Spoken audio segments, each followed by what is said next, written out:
Hello and welcome back to my channel guys. This is Southside Delhi Height and today I am going to show you 10 things that I noticed in the first 100 kilometers of this Royal Enfield Guerrilla 450 that I got brand new. So first thing, let's start, no time wasting. इसकी जो vibration है और इसका जो engine का noise है वो starting में बहुत ज़्यादा था.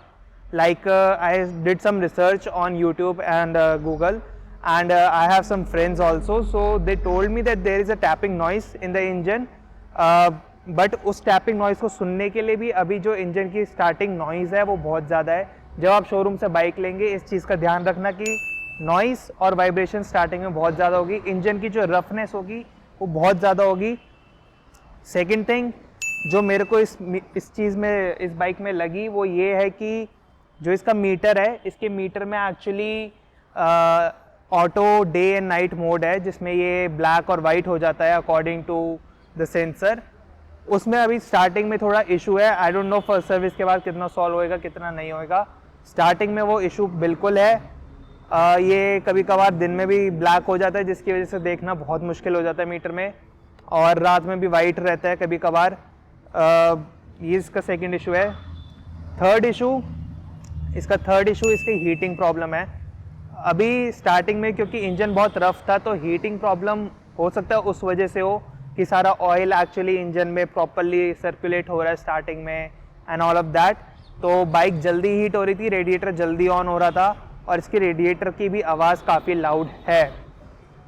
और जो फोर्थ पॉइंट है आई गेस, तो जो फोर्थ पॉइंट था मेरा वो ये है कि जो इसका क्लच है, इसका क्लच आप जब टेस्ट ड्राइव लेंगे तो काफ़ी नॉर्मल लगता है, लाइट लगता है, ऐसा कोई इशू नहीं लगता. बट अब जब मैंने इसको 100 किलोमीटर 120 किलोमीटर चला लिया है डे टू डे ट्रैफिक में, बिल्कुल बम्पर टू बम्पर ट्रैफिक में, इसका क्लच हैवी फील होता है. आपके हाथ में दर्द होएगा स्टार्टिंग में, जब तक आपको इसकी आदत नहीं पड़ती आपको दर्द होने वाला है.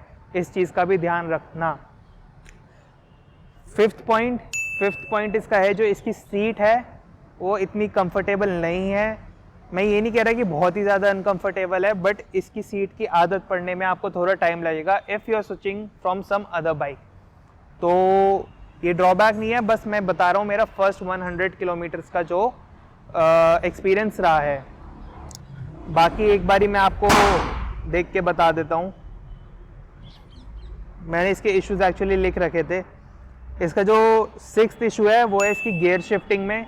इसकी जो गियर शिफ्टिंग है, जब आप फर्स्ट न्यूट्रल और सेकंड के बीच में अपना शिफ्टिंग करेंगे तो काफ़ी बारी ऐसा होगा कि फर्स्ट गियर से न्यूट्रल पे अटकेगी and then you have to switch it again to the second gear, and second gear से जब डाउन शिफ्ट करेंगे तो वापस से न्यूट्रल पे आ जाएगी ये बाइक. तो जो इसका गियर शिफ्टिंग है वो हल्की सी अलग है. अब पता नहीं वो सॉल्व होएगी नहीं होएगी, उसका कोई आइडिया नहीं है, बट इसकी गियर शिफ्टिंग में थोड़ा सा ये इशू है कि न्यूट्रल पे बाइक अटकती है.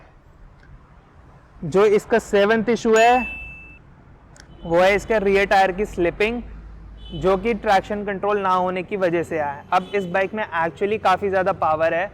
पावर की बात करूँ तो अभी मैं आपको बताऊंगा नेक्स्ट पॉइंट में. इस बाइक में एक्चुअली काफ़ी ज़्यादा पावर है. इंजन प्रोड्यूस करता है around 40 bhp and 40 PS power and 40 newton metres of torque.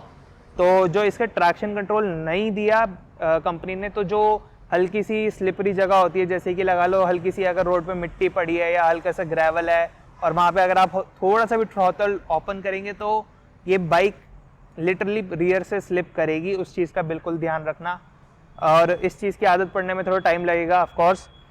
जो इसका 8th इशू लगा वो मेरे को वो है इसका इको और परफॉर्मेंस मोड जो कंपनी ने दिया है इस बाइक में. बहुत यूज़फुल परफॉर्मेंस मोड है एंड काफ़ी डिफरेंस है. ऐसा नहीं है कि फालतू में दिए हैं. इको मोड में लिटरली पावर काफ़ी कम हो जाती है. अराउंड 20-25% पावर तुम्हारी कट जाएगी, इवन 30% इन सम केसेस.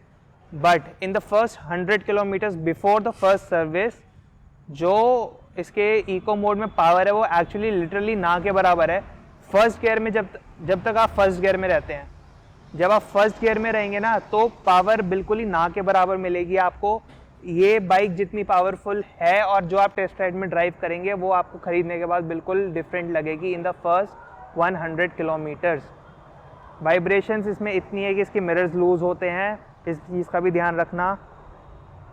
जो कि 9th पॉइंट है आपका, 9th पॉइंट आपका है इसकी माइलेज।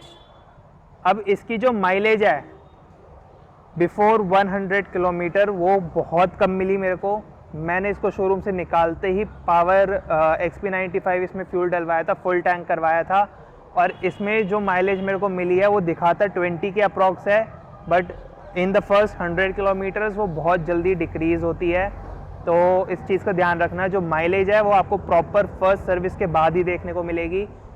स्टार्टिंग में आपको माइलेज नहीं मिलेगी, तो उस चीज़ को कंसिडर करके चलना। और इसकी फ़र्स्ट सर्विस जो होती है 500 किलोमीटर्स पे होती है, मैं आपको पहले ही बता दूं। तो ये थे इसके कुछ 10 पॉइंट। और जो इसके इंजन की रफनेस और वाइब्रेशन की बात है ना, वो पहले के 40-50 किलोमीटर में बहुत ज़्यादा देखने को मिलेगी आपको। उसके बाद थोड़ी थोड़ी कम हो जाएगी, उसके बाद थोड़ी आपको आदत भी बढ़ जाएगी, उसके बाद इंजन भी थोड़ा स्मूथ हो जाएगा। Second gear and first gear के बीच में काफ़ी डिफरेंस है, तो बम्पर टू बम्पर ट्रैफिक में आपको काफ़ी गियर शिफ्टिंग करनी पड़ती है इस बाइक में। हाँ, ऑन हाईवे वो अलग बात है, आप आसानी से क्रूज़ कर सकते हैं, बट इन सिटी ट्रैफिक इसका जो लो एंड टॉर्क है वो इतना अच्छा नहीं है कि आप एक गियर में डाल के उसको चला सके। जब आप सेकंड गियर में होती है और अगर बाइक 25 से नीचे जाती है और आप उसको वहाँ से उठाने की कोशिश करती है, तो इंजन में से काफ़ी ज़्यादा नॉइज़ आती है, खट खट खट खट खट खट करके ये इंजन उठता है, तो उस चीज़ का बिल्कुल ध्यान रखना। So that's it, it was a really quick video. मैं ज़्यादा लंबा खींचना नहीं चाहता था। This was my first 100 kilometres experience of the new Guerrilla 450। If you like this video please subscribe and comment जो आपके इश्यूज़ हैं, जो आपको और चीज़ें जाननी है इसके बारे में। I will try to deliver it to you.